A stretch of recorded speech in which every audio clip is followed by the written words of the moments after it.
the school distributes the danger. If there are 1,000 fishes, any of them can be the target, and 999 are going to be just fine.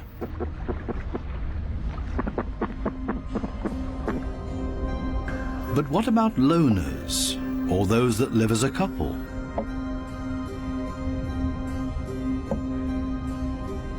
Seahorses, for example, camouflage themselves to look like the coral branches they're holding on to.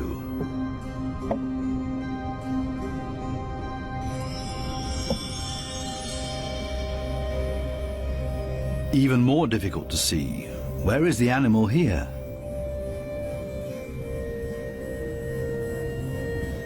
Only the eye betrays this trumpet fish's camouflage.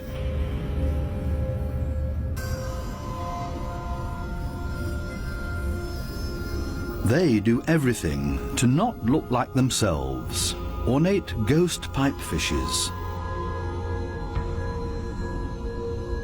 They're inseparable, a couple. The female is already carrying eggs in her extended belly. Before long, the male will fertilize her eggs. They are still regular fishes, despite their unique costume.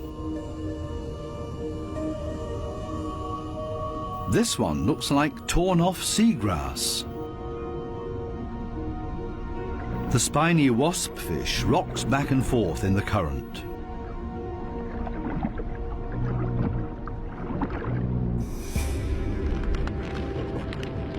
Not a monster, but ingenious camouflage. A spider crab that's decorated its head with a sponge. This will deter any predator.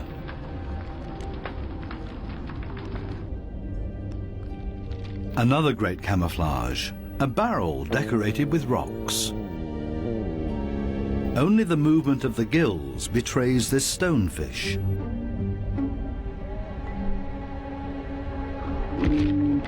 Even a smack with a fin doesn't bother him.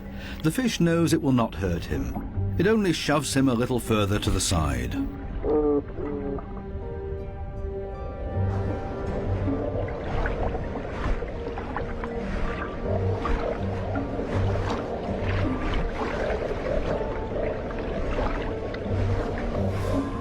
Similarly tough are its cousins, the scorpion fishes. They lie there as if dead, especially when others around them freak out. And even when moray eels fight with lionfishes for food.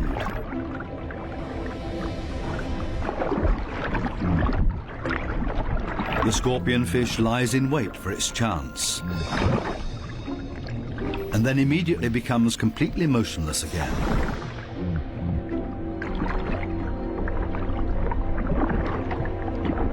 The only difference is that it raises its dorsal fins with the poisonous barbs inside, is completely still but now also armed. This large anglerfish virtually blends into the background tangle of algae and leaves. Right now, the anglerfish is on high alert. It ejects a large cloud in order to throw off predators. It's not the time to feed or catch anything. Its angling rod is lying flat on the fish's back. The white tip at the end of the rod is used to lure prey. The anglerfish feels threatened by something. Finally, it gives up its camouflage and moves further over, using its fins to float.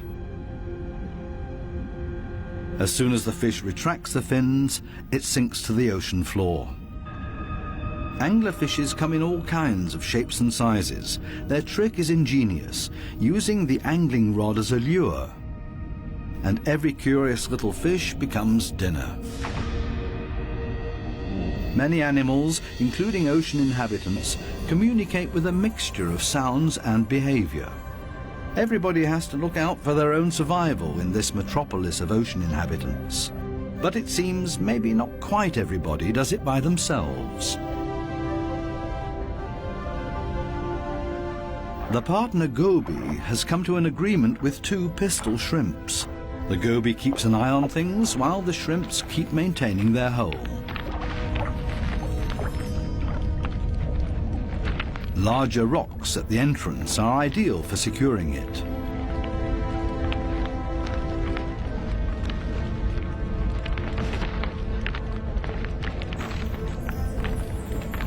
They're an experienced team.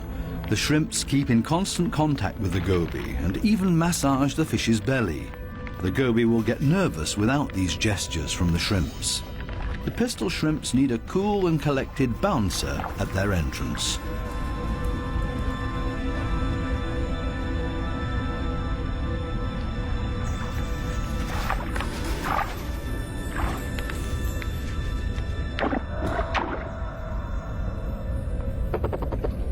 Teamwork. This is where the anemones settle with their poisonous tentacles.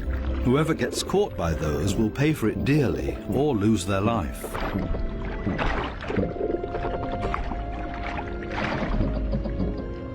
No wonder that there is virtually no one who likes to settle here.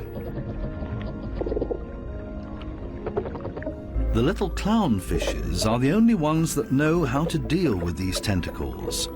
They cover themselves with the slime of the anemone's tentacles and are protected from the poison. The clowns are safe in here, and in return will protect their anemone as well as they can. This seems like a sensible deal. But on occasion, the anemone will pull the tentacles inside its column-shaped body, which means the clownfish's home is gone.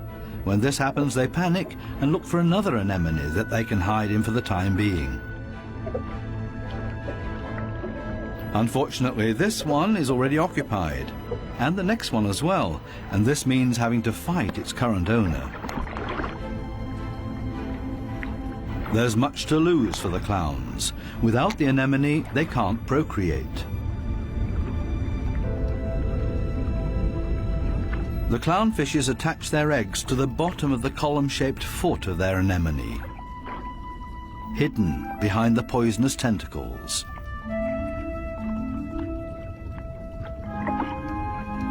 Both male and female tend to the eggs. They fan fresh water on them. The eyes of the babies are already clearly visible. The clowns are very protective of their eggs.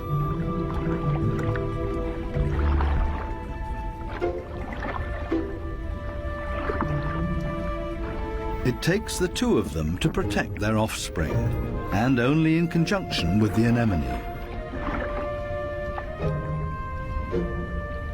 Everybody in the reef has to take special care of their young. If they don't, it means their species will simply die out. So it's not surprising that everybody gives it their best effort.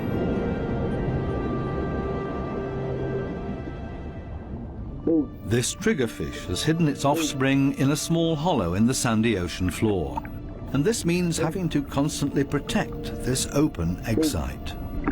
On occasion, they blow and fan the eggs, but mostly they keep an eye out for predators. This means grave danger. One of the sea urchins is wandering straight towards the nest. The eggs have to be protected at all cost, but how? The triggerfish seems to consider the alternatives.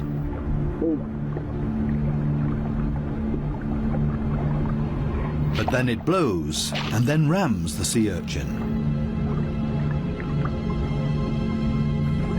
Again and again until it breaks, the sea urchin's guts spill out into the open. A few more hits for good measure. The danger has been averted. Everything else is easy.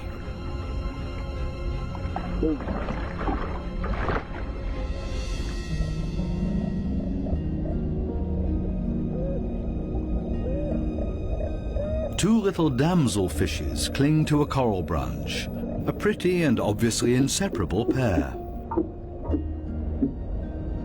They appear to have something important to do. And there it is. The female has been laying eggs and glued them to a coral branch. Over and over again, both of them sweep past the eggs to keep them clean. Two very busy parents in the middle of town. Not far from them, the same kind of damselfish, but this one is feeding on the eggs, not tending to them. This damselfish's priorities have changed. Its partner is gone, and it's impossible to bring the eggs through by itself. So it feeds on its own eggs to at least recycle the nutrients.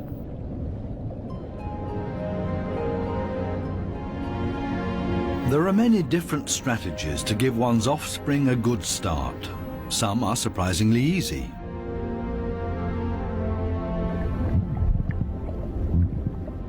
The mass mating of the black sea breams. The males are so generous with their sperm that often a cloud of it will engulf the entire wedding party.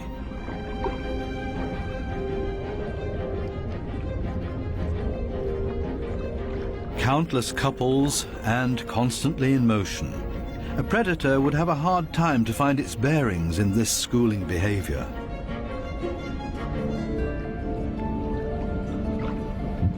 The fish's instincts cause them to mass mate in order to ensure the survival of their species.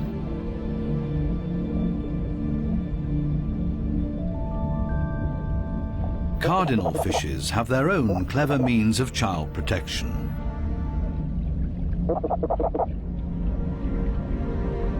It's not time yet. The couple are still flirting and courting with each other, going around and around.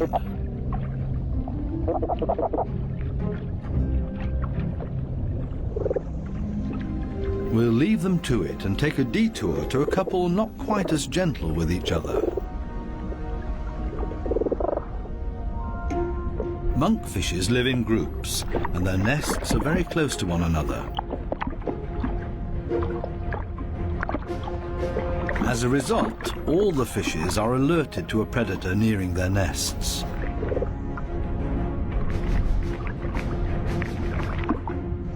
Hermit crabs love to feast on the eggs of the monkfishes, so the protective parents are all getting nervous.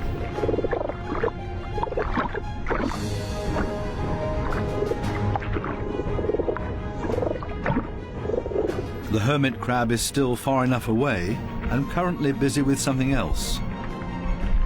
The hermit crab's best defense is its house that it carries around for protection. The patience of the monkfishes is wearing thin.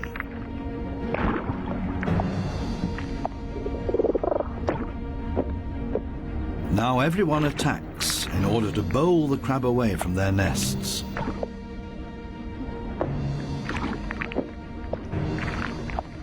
They're clearly telling this hermit crab to take a hike, but they should have stayed with their offspring because there's new danger approaching. A gaggle of rainbow wrasses takes advantage of this unique opportunity and ravages the monkfish nests. The predators are quick, brutal, and in the majority. Most of the monkfish eggs will be devoured. An attack of this kind would never happen to the cardinal fishes because they are mouth brooders and don't have to watch over a nest that's out in the open.